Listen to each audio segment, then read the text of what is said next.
I'm George Galloway. Apologies for the late start and welcome to this, the fourth international global public meeting under the rubric No to NATO, No to War. 500,000 people watched the last of our meetings. Let's see if by spreading it and sharing it everywhere, we can do even better than that, because we definitely have to if we are going to bring about an end to hostilities which threaten the peace of all of Europe, have already wrecked the prosperity of much of Europe, and of course have left us under the shadow of the prospect of thermonuclear intercontinental nuclear war. It doesn't get more serious than the situation we find ourselves in today. No to NATO, No to War is a broadly based organization which does what it says on the tin and nothing more and nothing less. I speak as one of its founders and the man who moved the foundation resolution. It was an idea of the Workers' Party of Britain, which I have the honor to lead, and Chris Williamson and his then organization Resist, which is now a part of the Workers' Party of Britain. But you don't need to support any or all of the policies of the Workers' Party of Britain to not want nuclear war and to have concluded that the ever ambitious, ever expanding, super expensive NATO organization is the biggest threat to international order and to world peace. Everyone with half a brain can see what use America has made of Ukraine.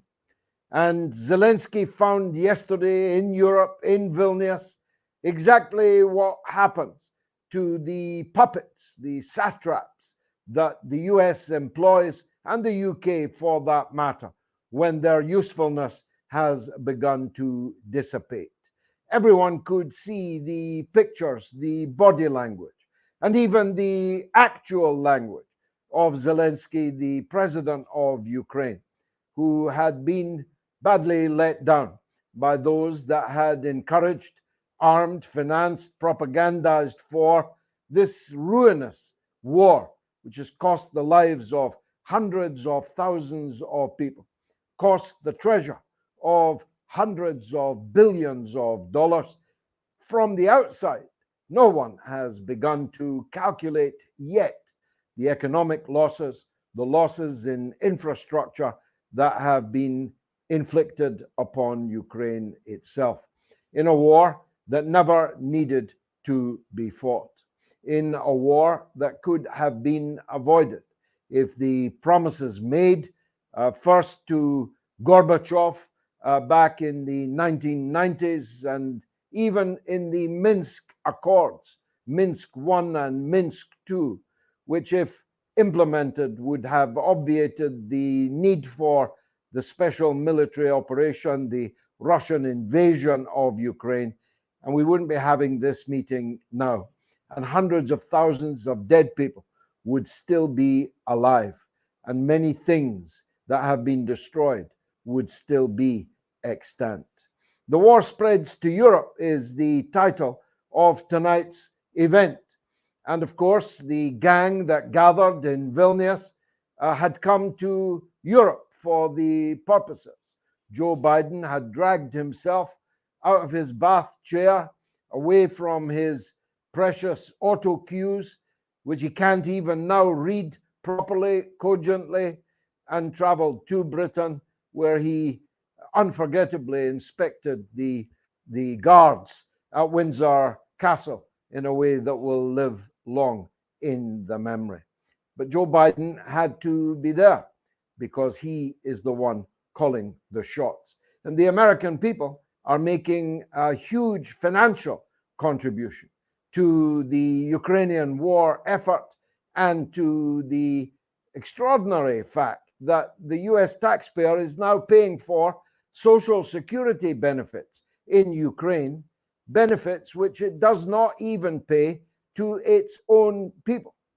The signs are that in the United States, people are beginning to wake up to the extraordinary reality of hundreds of billions of dollars being given to a faraway country in Eastern Europe, of which they know little, could not place on a map, and if you really forced them to, would have to admit they don't care which side of a line, Kupiansk, or any long list of unpronounceable, unspellable foreign names, which is what this conflict is currently being fought about. But the European public has already paid. The German public has already paid. The French public has already paid. The difference between Germany and France is that so far only France has taken to the streets in huge numbers and met with brutal repression, the kind of repression France and other European countries like to condemn when it occurs in other parts of the world. Ferocious oppression was required, and internet censorship and total media censorship. For all we know, there might now, right now, be riots going on in France. How could we know if social media has been hijacked and if the so-called mainstream media had not been suborned? But it will not stay quiet for long in France. And I predict it will not stay quiet for long in Germany or in Britain, for that matter, because our economies have been tanked in the name of turning Russia into rubble. An operation that can best be described in the word blowback, in the word the word boomerang. The boomerang was obvious. We threw it at the Russians and it came back and hit us squarely in the face. Our people, increasingly unemployed, having to be offered wage increases vastly less than the prevailing rate of inflation, meaning a cut in real terms in the standard of life of millions, tens of millions of working class people in Britain and throughout the European Union. And yesterday in Vilnius, the checkbooks were out again. Another 1.5 billion was handed over. Rishi Sunak is ready to pay whatever it takes, he says, and for as long as necessary for Ukraine, while his own country heads for the knacker's yard. There must come a point at which the public say, thus far, no further. We don't want bloody war, your bloody, profligate, expensive war any longer. And it's our job in No to NATO, No to War to increase the number of members of the public who are demanding that of their politicians. As Dr. Johnson, the great English man of letters, said, the knowledge that one is to be hanged in the morning concentrates the mind wonderfully. We have to have these European governments and North American governments contemplating the fact that metaphorically they will be hanged in the morning if they continue to drag us down this terrifyingly dangerous path. The truth is, the war had a turning point yesterday when NATO declared that Ukraine cannot be a member of NATO until the end of the war. They guaranteed two things. One was that the Ukrainians know that they are on the battlefield on their own. Sure, they have almost unlimited war material, but it's burning on the Ukrainian steppes. A huge proportion of the super expensive weaponry supplied by NATO countries to Ukraine has already been destroyed, and that which has not been destroyed has singularly failed to make the slightest dent in the Russian lines in this so-called spring, then summer counter-offensive. Indeed, quite the opposite has happened. Overnight, huge advances of many kilometers of the Russian armed forces, particularly around the aforementioned Kupiansk, have taken place. A large number of Ukrainians, knowing what happened in Vilnius, have surrendered today. Others are choosing not to fight as bravely and resourcefully as they have been fighting hitherto. So that's the first outcome of the Vilnius refusal to allow Ukraine to join NATO. The morale in the Ukrainian armed forces has fallen, and the morale in the Russian armed forces has commensurately risen. But the second outcome is of more significance even than that. It was, said Austin, said Biden, and said, though less stridently, many others, certain that Ukraine will join NATO when the war ends. This, of course, guarantees that the war will never end on terms that would see Ukraine joining NATO. Otherwise, the entire Russian military operation would have been for nothing.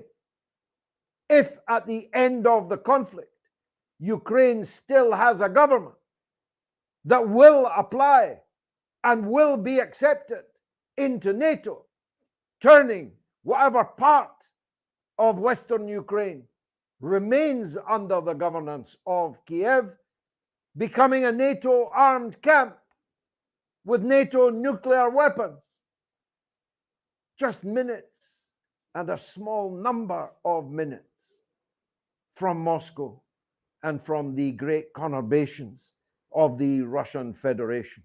Think about it. How could Russia stop advancing if it knows that whatever it does not take will then automatically join NATO? And that's why the Russians have said today that the outcome in Vilnius almost guarantees conflict, potentially nuclear conflict, between Russia and NATO. So it was a bad day yesterday for Ukraine, but it was a bad day for the rest of us, because it means that the war will have to continue until enough, maybe all, of the territory of Ukraine is guaranteed never to be a member of NATO. Now, we have assembled, as always, a panel of accomplished and experienced people from different fields and different, very different political points of view, making the point I made earlier, that this is a broadly based organization. Some are diplomats, some are journalists, some are academics of the very first rank. Some are more than one of these things at the same time. The first is a founder member of No2Nato, No to War, a former British ambassador, no less. He is His Excellency, the Honourable Peter Ford, who joins us as the first speaker at tonight's meeting. Excellency, welcome to the panel. Would you like to make some opening remarks? By all means, critique anything I have said, or say what you would like to say. Thank you very much for being here. Well, thank you very much, George, for having me on this panel. I hope I can do justice to your faith in me. I would like to pick up on the last point that you were making about the way the outcome of Vilnius has more or less guaranteed that the conflict will continue indefinitely, because if Russia was stupid enough to come to some peace agreement, the outcome would be that Ukraine would then become a member of NATO. And the Russians are obviously not going to be that stupid. But actually, I think this is not a bad outcome.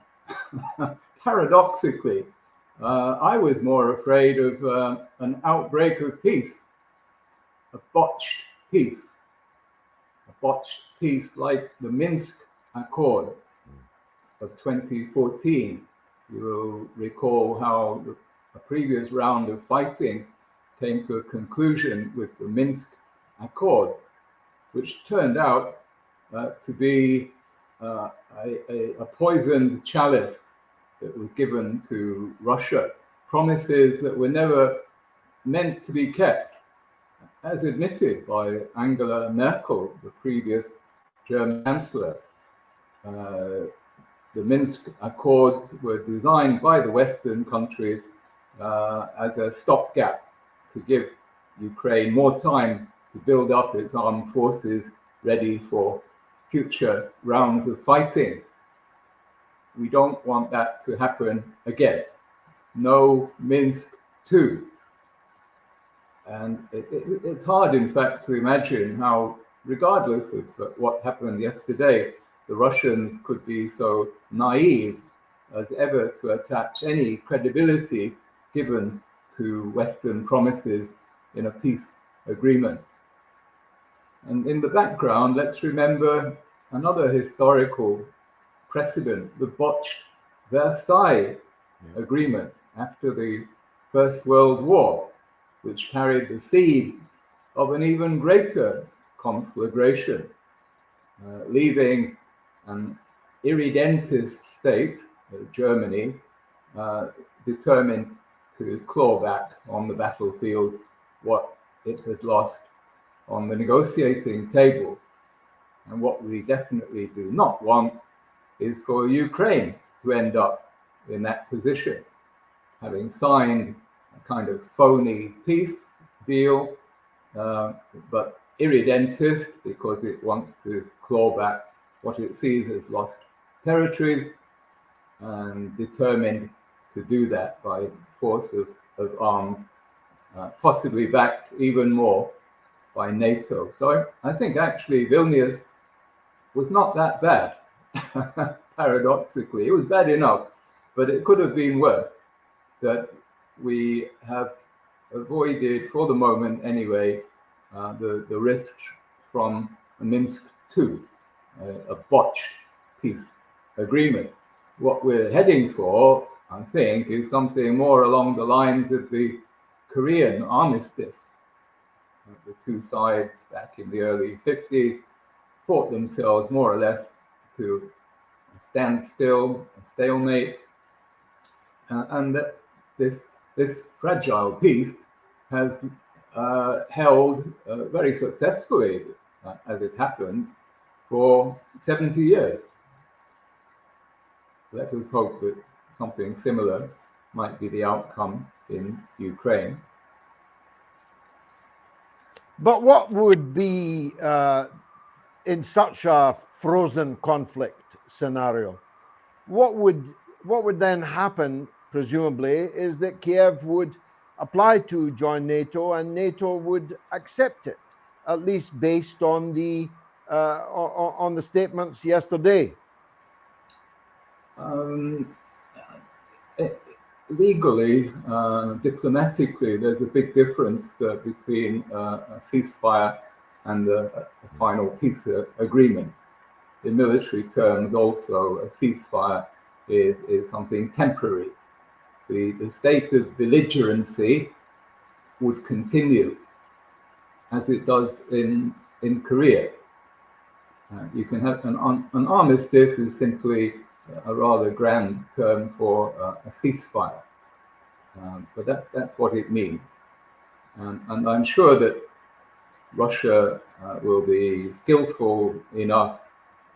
Their diplomats are the best in the world, in my experience, to avoid Western traps. And let's not forget that the United States really does not want Ukraine to become a member, because it would risk being dragged in to the conflict. The US Congress, when it was agreeing to the NATO treaty in 1949, was very careful to ensure that the wording of the famous Article 5, which lazy journalists believe commits NATO states to go to each other's rescue if there's a war, doesn't actually say that. It says, and of course it was written by lawyers and will be read always by lawyers, that it commits the states to take action, undefined action. It could just be supply of weapons, it could be intelligence support. It definitely does not commit legally the deployment of full military might. Of course, there would be some more political pressure to go to war if under this scenario, but the Americans, I'm quite sure, do not want that anyway. The Americans, God forgive me for saying it, but they are the adults in the room here. And we're in a pretty awful state of affairs where we have to rely on the Americans to exercise some adult supervision. But the Europeans, if left to their own devices yesterday, might very well have admitted Ukraine tomorrow. But the Americans and rationally. Well, Peter, I'll stop you there and we'll bring you back in later as your signal is beginning to fade. Thank you for excellent erudite contribution thus far, and there'll be more from Ambassador Peter Ford later. Let me turn to a journalist from Unity Network News, David Clues, a fellow countryman of mine and a fellow campaigner, at least on one thing. There may be one other, but at least on one thing, which is that this war is leading us to ruin and has to be stopped. David Clues, thank you very much for joining us. This is, I think, your second appearance on our platforms. The floor is yours. Say your piece, and I may intervene with a question or two. How's that audio? Is that okay? Yeah, you can hear me fine? Very good. Very clear. Perfect. Well, can I just say again what an honour it is to be back here again with you, George, and also the great Peter Ford as well. And I'm just thinking a bit more about what everyone's been talking about. I really sense the fatigue has now come in on this conflict. You can see it. You can see it with NATO. You can see it with Zelensky. You can even see it with the Russians as well. And we're at this point now, we're 500 plus days into this, and really is this stalemate? And you mentioned that earlier, the ruble will turn to rubble, and a lot of what I think the neocons thought in Washington was, I think they thought the sanctions package would destroy Russia. I think they thought when they kicked them out of SWIFT, they froze their current foreign currency reserves. I think they thought that Russia would collapse and Putin would be removed. And then you had that whole nonsense 2 or 3 weeks ago with Prigozhin and Wagner, which I'm still trying to get my head around. But you could see the way they thought, well, this is it. This is what we'd hope would happen. But Zelensky looks defeated. He really, really does yesterday. And regardless of it all, and as you pointed out, hundreds of thousands dead. For what? For absolutely nothing. And we see the footage coming out of Kiev. You see it coming out of Lvov as well. People are still out partying. They're enjoying themselves. There's a lot more Range Rovers, BMWs, Audis being bought. And it's young men from rural areas, poor people who think that they're fighting for Ukraine. They think they're fighting for their fatherland. They think they're fighting for something, and it's horrible, the lies that they've been told. And And it's not just the deaths, it's the maimings as well. Much more footage coming out, people losing legs, losing arms, horrific stuff. And they're fighting for BlackRock and Vanguard to take over their country. They're fighting for Zelensky to have his place in the international stage. It's vile. And, with NATO yesterday, and the hatred I now have for NATO, that is a mafia. Do you know what's worse than a mafia organisation? It's worse. They were there yesterday and all smiles and celebrating. And I think, as Peter pointed out, it would be interesting to see how ironclad Article 5 actually was. Whether if push really came to the shove, they would come to each other's rescue and they would fight. But my experience usually is when people reach these high points of hubris, that's the high water mark, and it is downhill from here. So I hope we can get a quick end to this conflict. You see a lot of tension now. That the Ben Wallace statement, I think, was quite telling. Now, I don't know whether he said that about it's not an Amazon list, whether that's to try and appease the electorate, who obviously is getting a bit angry, a bit of pushback, or whether it's actually real, whether they're actually looking, saying, this guy's completely ungrateful. We've tanked our economies, we've sent them all, and they're still demanding more. So we'll need to see. But I think everything you said, everything Peter Ford said about how this will all look in the end is true. It's what's going to happen over the next 100 to 200 days. This counter-offensive has been an absolute disaster. You've got NATO equipment destroyed. They've achieved absolutely nothing except death. And it's just a dreadful situation. And again, it's utterly shameful that this conversation that I'm having with you and Peter and George is only being held here on social media. It's not a debate that's been had within the mainstream media. Total suppression, because at least during the Iraq War, there was discussion of what was going on. There was a debate. Obviously, they didn't listen at the time, but there was, whereas now, nothing, completely shut down. And it is abysmal, because I think they know the truth, that if people really got a sniff of what was going on in Ukraine, the real reason why this conflict is taking place, what is really was going on, public support for it would just collapse. So that's what I've got to say tonight, George. It's a very powerful contribution. I just want to press you on the Ben Wallace thing. The perception that Ukraine is a simply insatiable devourer of our money, America's money, our money, Europe's money, must now have grown amongst the public, or Wallace would not have made that statement. I'm sure that you are right in your analysis that he was trying to appease the electorate.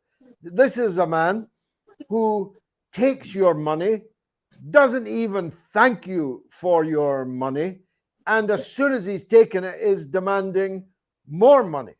And this was, I think, a telling statement from the British Defense Secretary Wallace, as was Zelensky's sarcastic reply. I'll remember to phone Ben Wallace every morning and say thank you. This indicates tension between bosom buddies, and that must be because they can read the runes inside public opinion, don't you think? Well, again, with Zelensky, anyone that is lionized like that is made out to be this superhero, when it couldn't be further from the truth. That the pillars of sand are going to collapse very, very, very quickly. And I mean, I can't think of people in history who have actually despised as much as Zelensky, because he is so out of his depth, and he has been played like an absolute fiddle. Now, say what you like about Gaddafi, Saddam, the way the West courted these people. These guys were serious statesmen. They weren't fools. Whereas this guy, I think he will go down really as one of the tragic figures in history. And in years to come, people who are a Ukrainian or whatever exists left of Ukraine will spit whenever the name Zelensky is heard. Well, I urge everyone to watch Scott Ritter's new film. It's in 2 parts. called Agent Zelensky. And it's an eye-opener, even for those of us who thought we knew everything there was to know about Mr. Vladimir or Vladimir. Vladimir, or Vladimir Zelensky. I mean, he was brought up speaking. He brought up speaking Russian. He pretends he doesn't. It's better than he does. Vladimir. Now he's Volodymyr. It's crazy, crazy stuff. David, thank you for that. Thanks, Let me George. bring in the third speaker, George Samueli, who is my favorite academic. I don't have many favorite academics, but he is definitely number one. He's a frequent guest on my television show, the mother of all talk shows, and always acquits himself so powerfully. He's based in Budapest in Hungary, the only country in NATO, the only, well, maybe Turkey would be a slight exception, but only yesterday, not today, and maybe not tomorrow. But Hungary is the only consistent EU and NATO country to be trying to bring this war to an end. And so it's a pleasure, George, to welcome you from Budapest. Thank you, George. The floor is yours. Well, it's very interesting. I mean, what NATO has always been good at is propaganda. It's brilliant at public relations. So it's managed to fool the world for now almost 3/4 of a century that it is a defensive organization. But let's recall history. NATO was founded in 1949, a full 6 years before the Warsaw Pact. So NATO justifies itself, well, we have to defend Europe against the Warsaw Pact. Well, the Warsaw Pact didn't come into existence till 1955. And who were the signatories of the original North Atlantic Treaty? Well, we have Iceland and Italy and Portugal.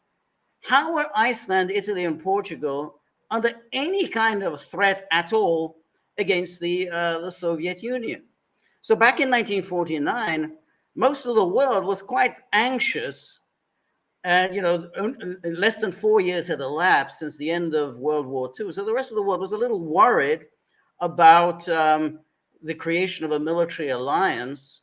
Where is this going to lead?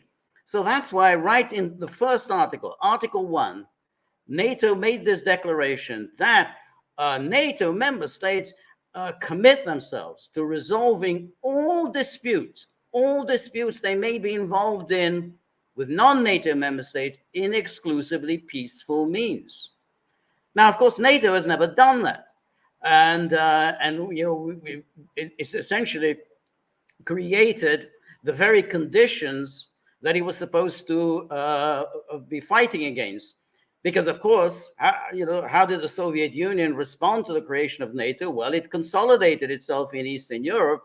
And then when NATO inducted and rearmed West Germany into NATO, the Soviet Union responded by creating its own rival organization, the Warsaw Pact. The Warsaw Pact was a response to NATO. It wasn't the other way around. And that Article 1, which is, there it is, the pride of place, far more important than Article 5. Everyone only talks about Article 5. Article 1 is most important. That Article 1 has been violated by NATO repeatedly. It went to war against Yugoslavia. How did it solve its dispute with Yugoslavia by peaceful means? It didn't even have a dispute with Yugoslavia. There was no dispute between NATO and Yugoslavia. NATO picked a fight against a state that wasn't doing it any harm at all. The same thing applies in Libya. There was no dispute between NATO and Libya. And so NATO committed itself to expansion, unrestricted expansion. And what's the basis for it? Well, Bill Clinton, the man who masterminded this expansion during the 1990s, he gave an explanation of his last year. He said, well, back in the early 90s, we were worried about the revival of an ultra-nationalist, imperialist Russia. So we thought that, well, if we are going to have this ultra-nationalist, imperialist Russia, we need to strengthen NATO. So we need to bring in a whole bunch of new states into NATO. Well, of course, yet again, what was the effect of that? The effect of that was to create the very conditions that then NATO was struggling against, because, of course, Russia could not but respond with deepening concern as NATO continued scooping up country after country after country. And it reached the point of Ukraine. And then, we saw in 2008, when NATO made that commitment to Ukraine and Georgia, Putin made a speech there. He warned that this is a very serious step that you have undertaken. This is going to end in trouble. NATO had every indication of what happened in Georgia in 2008, and yet it continued. Year after year, it continued to promise Ukraine that you will be a member of NATO. It's going to happen. Don't worry about anything.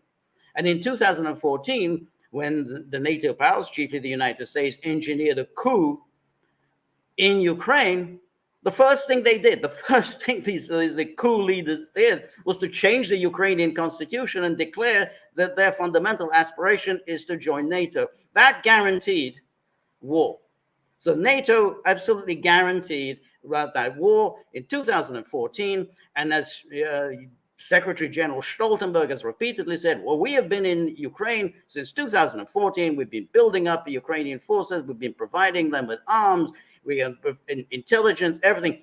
For what? For what reason? Other than preparing for war. And that's what NATO is doing. Now, I'm going back to Vilnius. I'm not as sanguine as Peter was, because I think that this war is exactly what NATO wants. There was never any chance that they were actually going to bring Ukraine into NATO, because for the United States, and basically NATO is an extension of the United States. For the United States, they want a proxy war. They don't want a proper war. Of course, they weren't going to let Ukraine into NATO. If you get Ukraine into NATO, then suddenly it becomes a direct war between the United States and Russia. The United States doesn't want to do that. The United States has always been very crafty. It's waged its wars by proxy means.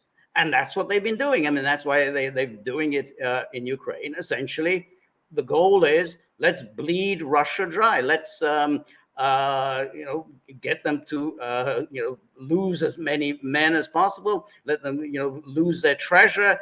Let it go on for years and years. And this will essentially just destroy Russia, and with the hope that maybe there'll be a change of government, maybe Russia will disintegrate. But that's the U.S. objective. And it was never about Ukraine. So the whole drama, will Ukraine get in? Won't Ukraine get in? It was never on. That was never the goal. As if somehow Ukraine's entry into NATO was ever an issue.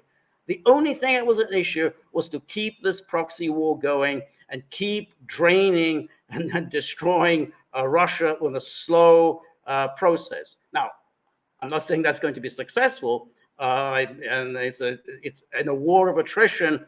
I still think that probably Russia has the means to win a war of attrition, but that's the objective. It's a very dark, it's a very sinister plan, but unfortunately, that's what NATO has committed itself to. And so Zelensky, and I have some sympathy for him. He's a disastrous, catastrophic leader of Ukraine, but he's saying, hey, this is your principle. This is the principle that you're fighting for, that NATO has an open door policy. Nobody has a veto on who gets into NATO. And then you turn around and say, well, actually, you can't get into NATO. But once the war is over, then you can join NATO. And then he turns around and says, yeah, but when the war is over, we will already have been defeated. What's the use of being a member of NATO after we've already been defeated? Well, of course, NATO doesn't have an answer to that question, because NATO really doesn't care very much. It just wants to continue with this awful proxy war.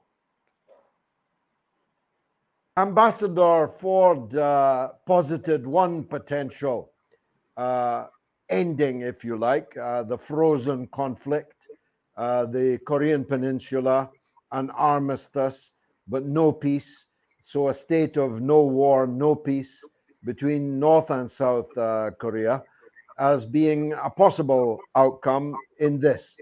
I posit a different one to you. which is given my view that Russia cannot possibly allow the current regime in Kiev, with its pattern of relations in the world, to continue to exist when they stop fighting. And therefore, the future I see for any Western Ukrainian entity, however big, however small, it may turn out to be very small indeed and landlocked. I see Western Ukraine as the new East Germany, a buffer between Russia and those self-declared or certainly obvious enemies of Russia on the other side of the Ukrainian border. Which of these two, or by all means, posit a third way, do you see this ending in? Well, I'm much closer to your position than Peter's, because I don't think there'll be any kind of an armistice. I don't think there's going to be any kind of negotiations. I just don't see any basis for sitting around the table and thrashing anything out. It's obvious that Russia cannot just simply stop fighting. So it has to keep moving forward and ensure that whatever is left of Ukraine cannot ever pose a threat to Russia. So I think it will be landlocked. I think that their objective has to be to take Odessa. The plan, I think, for regime change, I think that's off the table. They were hoping for that right at the beginning. That didn't happen. So there's just going to be very little left now. And then essentially Russia will turn around and say, okay, this is all you've got. Take it. If you want it, you can join NATO, but essentially it's useless to you. It has no outlets to the sea. It's just a piece of territory. No doubt, you're going to try and build it up as as somehow yet another armed fortress against Russia, but that's not going to happen for a long time. This rump state that will be handed over to NATO won't be in any position to fight any kind of a war for at least a generation. So I think that's probably where it's going to go. I don't think there's going to be any kind of a negotiated outcome. I think Russia is just going to have to take that much more. They can't allow any kind of a serious military threat to them. And I think if they allow Ukraine to have any access to the Black Sea, that will be a major threat to Russia. Thank you, Professor. Let me go back to Peter Ford, Ambassador Ford, to, of course, give him the chance to respond to that. But also, Peter, if you will, deal with this point. I was struck by one of your phrases, that the Americans are the adults in the room. They were also in the Libyan conflict. It was Cameron and Sarkozy that were dragging the American government deeper and deeper into what Obama now says was his biggest mistake. And maybe in Washington, they don't want a repeat of that. How did it come to pass that the Foreign Office in which you served once, after a fashion, a temple of sagacity, of experience, of centuries of colonial rule and practice, and so on? In other words, how did our government get so stupid? Well, I think you answered your own question, George, by using the word colonial. Our thought habits remain stuck in the days of the empire. Britannia rules the waves, and waves the rules when it suits also. But the Americans are a lot more practical. They're a lot more transactional, to use the word that's often used with regard to Donald Trump. What's in it for us? America first. But the British, with our traditions of the charge of the Light Brigade in Ukrainian Crimea are well, dolts, fools.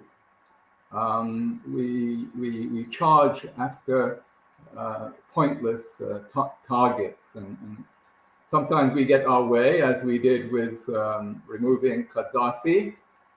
And let's be honest, it didn't cost us very much. But we failed when we tried to overthrow Assad. But again, we got away with it. It didn't cost us very much.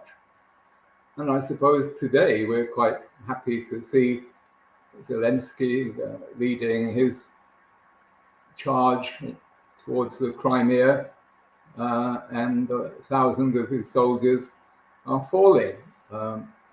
We are paying something of a financial price, but our government seems to think that it's on to a bit of a winner with the public.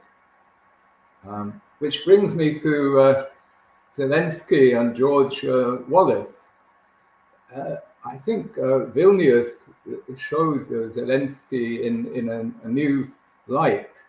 I think David was making this point. He looked a bit pathetic. For the first time, he looked like a bit of a clown, or really quite a bit of a clown. How come he gets away without wearing a suit and tie? His soldier persona is beginning to grate, and he looks like the comedy actor that he really is. He looked about as welcome in Vilnius as if he'd been Hugh Edwards showing up, the disgraced BBC presenter. Many of them were cold-shouldering him. And George Wallace's cruel expression, I think, will be stuck to Zelensky from now on. He's going to be the Amazon shopper. The Amazon shopper. I think that's a good nickname for him. The guy who thinks that the NATO countries are just a big warehouse that he can plunder at his will. But there again, I noticed the Americans are more cautious than the Europeans. While the Germans allowed their much touted Leopard 2 tanks to enter the fray and be tested and found wanting, because many of them have been destroyed by IEDs, improvised explosive devices in the minefields. The Americans have been smart enough to keep the F-16s always just over the horizon. And I would take a wager that this time next year they'll still be just over the horizon. For more than one reason, but one is that the F-16s have never been tested in contested battle. They participated in conflicts like Syria and Libya, but those were turkey shoots. They weren't going to be shot down from the ground by something like the air defenses that the Russians have. And I think the manufacturers, if not the government, the administration, don't want to see their bestseller actually put to the test. Very interesting indeed. Thank you, Peter, for your contributions. David Clues, on that very point, if you like, Peter's last point, the Ben Wallace incident definitely illustrates, doesn't it, the extent to which patience is wearing thin with Zelensky. Peter made the sartorial point, a very good one. His wife is wearing a $10,000 Louis Vuitton but he's still wearing that T-shirt he's been wearing for the last 500 days. The scowl on his face when he was turned down was unbecoming, undiplomatic for sure. What do you think the parliamentarians, the British parliamentarians, the members of the Conservative government really think about Mr. Zelensky?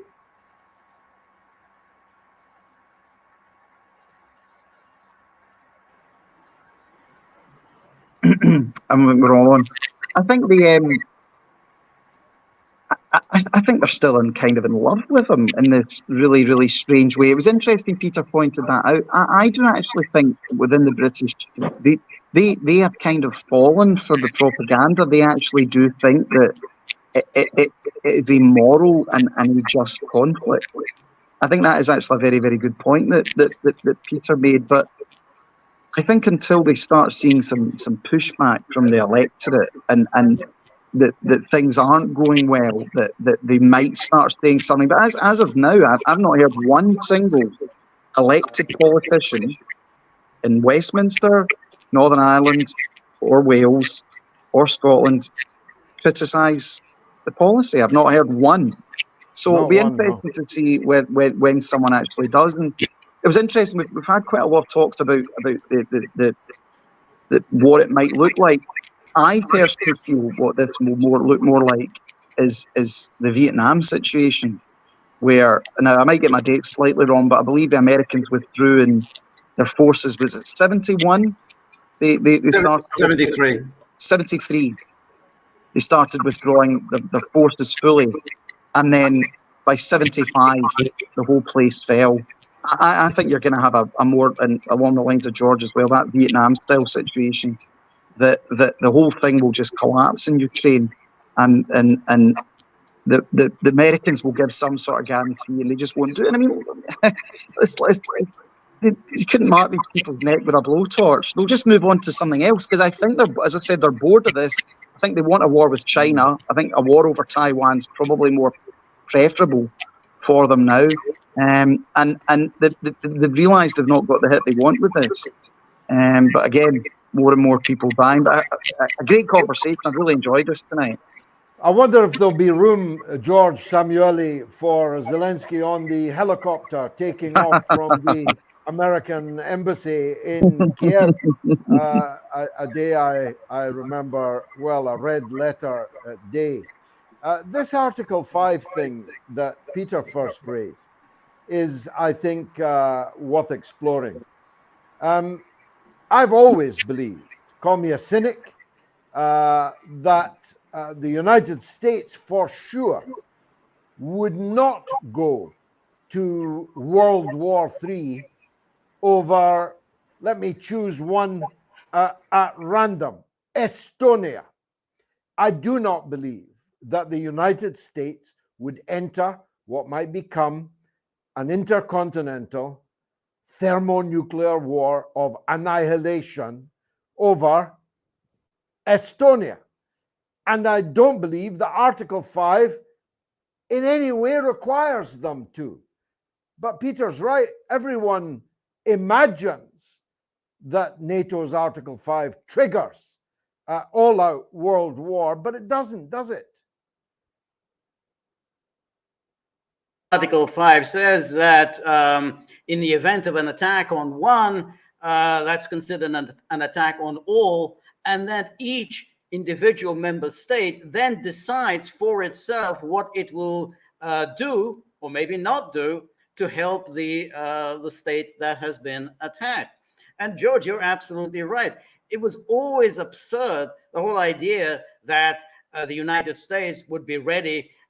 Even, I mean, back in the days when it was just West Germany, that people say, well, you know, they're not going to sacrifice New York and Boston for Hamburg and Dusseldorf. They just weren't going to do it. So even less likely is it that they're going to do it for Latvia, Lithuania, and Estonia. However, the Americans might well be willing to wage a war on the European continent. And I think that has always been particularly back when there used to be a left, as you know, George, in the 60s, 70s, 80s, there was always a suspicion that the back in the minds of the Americans, they did think about maybe fighting a war strictly limited on the European continent and then bring it to an end before it becomes an intercontinental fight. So I think the Americans may well consider some option like that. But there's no way in the world that they would just simply start sacrificing their own lives and their own cities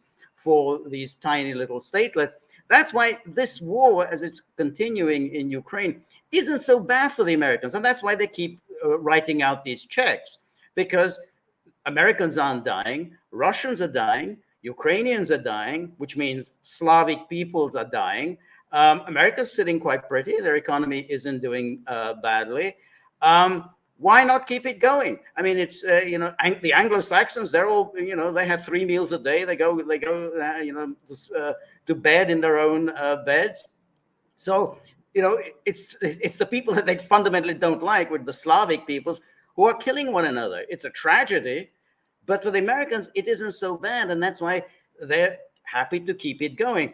And I think many people keep like Ben Wallace. They think, oh, the Americans, the right, the right wing isolationists might come to power, and they might suddenly say, enough already.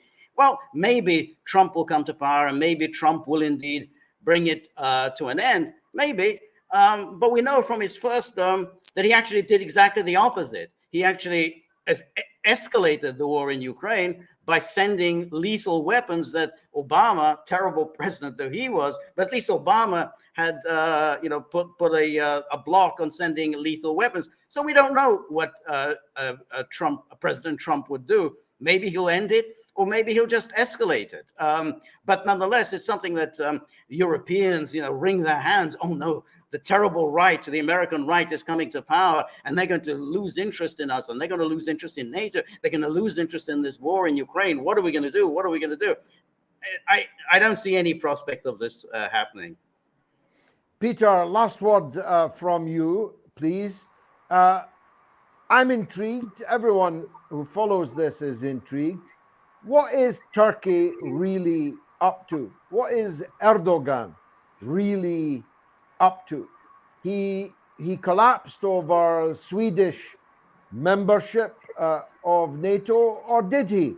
Because he now tells us the Turkish parliament will have to decide that matter, and it will not even begin to do so until October. And is he stabbing Russia in the back, or is Russia and Turkey dancing together, a kind of concealed minuet between the two? What's your take on that? Well, I think Erdogan is playing both ends against the middle. He's one of these transactional politicians. That's why he got on quite well with Donald Trump. They speak the same language. What's in it for me? They don't believe in very much except feathering their own nests. And what preoccupies Erdogan above all, I think, is the economic situation of Turkey, which is quite dire. And therefore he will exploit his relationships with Russia, Iran, and the United States, playing them off against each other to get the best economic deals. It's as simple as that. But I'd like to mention another country just very briefly, Poland. Poland is worrying. Poland is emerging with one of the strongest militaries in Europe and one of the most aggressive governments. Duda has threatened to send troops into Ukraine. And Poles are stupid enough, I think, to do that under certain conditions. And let's never forget history. 1939, the Poles recklessly gave the Germans an excuse or a series of pretexts to kick off World War II by the Polish treatment of German minorities. This gave Hitler the excuse he needed to invade a cocky Poland. And Poland, I saw an estimate just today that in 10 years' time, Poland will have a higher GDP per head, that level of prosperity, than Britain. And this is partly because of Polish coal, which they have no intention of abandoning to any green theories. Poland has the most energy reserves in Europe, the most industrious people, but I'm afraid they're rather aggressive towards Russia. And I find it too easy to imagine a scenario where Poland does get militarily involved directly in Ukraine and triggers a US intervention. And let's not forget, it doesn't have to be a nuclear intervention. There are many intermediate steps. The Americans could feel obliged to send foot soldiers or to deploy the F-16s from Germany. Some theorists hold that nuclear deterrence actually makes the world safe for conventional warfare. Mm-hmm. I hope we're not going to see that theory put to the test in Ukraine. Well, the problem is that if one side was beginning to prevail in such a conventional conflict, ineluctably the recourse to battlefield nuclear weapons at the very least would be inevitable, because for Russia this is an existential conflict, and for NATO ditto, were they to actually put boots on the ground.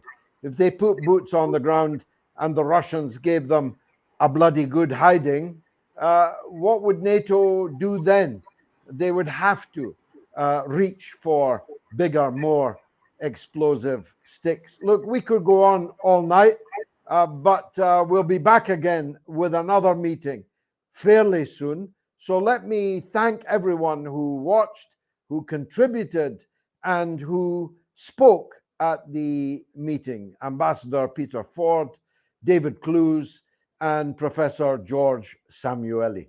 But above all, a big thanks to you, the viewer. Spread it, share it, and draw everyone's attention to the vital importance, please, of no to NATO, no to war.